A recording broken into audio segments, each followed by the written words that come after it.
जिल्ह्यातील नगरपालिकेची मतमोजणी उद्या निवडणूक निर्णय अधिकाऱ्यांकडून उमेदवारांना मार्गदर्शन. नंदुरबार नगरपालिकेच्या निवडणुकीची मतमोजणी उद्या पार पडणार असून त्या पार्श्वभूमीवर आज निवडणूक निर्णय अधिकारी यांच्या अध्यक्षतेखाली सर्व उमेदवार व त्यांच्या अधिकृत प्रतिनिधींची बैठक आयोजित करण्यात आली.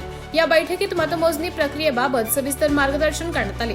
या बैठकीला सहाय्यक निवडणूक अधिकारी व मुख्य अधिकारी राहुल वाघ, सहाय्यक निवडणूक अधिकारी हेमंत अमृतकर, शहर पोलीस निरीक्षक हेमंत पाटील व उमेदवार त्यांचे प्रतिनिधी उपस्थित होते. बैठकीदरम्यान मतमोजणी केंद्राची मांडणी, मतमोजणी सुरू होण्याची वेळ, फेऱ्यांची पद्धत, निकाल जाहीर करण्याची प्रक्रिया तसेच उमेदवार व प्रतिनिधींना पाळावयाच्या नियमांबाबत माहिती देण्यात आली. मतमोजणी दरम्यान शिस्त राखणे, अनावश्यक गर्दी टाळणे आणि निवडणूक आयोगाच्या सूचनांचं काटेकोरपणे पालन करण्याचं आवाहन निर्णय अधिकाऱ्यांनी केले. तसेच प्रत्येक उमेदवारास ठराविक संख्येने प्रतिनिधींना प्रवेश दिला जाईल.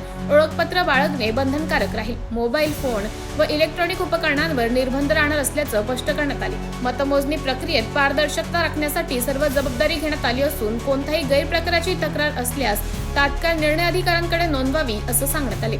मतमोजणीच्या दिवशी कायदा व सुव्यवस्था अबाधित राहावी आणि पोलीस प्रशासनाकडून चोख बंदोबस्त ठेवण्यात येणार आहे. नगरपालिकेच्या निवडणुकीच्या निकालाकडे सर्वांचं लक्ष लागले असून उद्या मतमोजणीतून शहराच्या आगामी नेतृत्वाचा निर्णय स्पष्ट होणार आहे.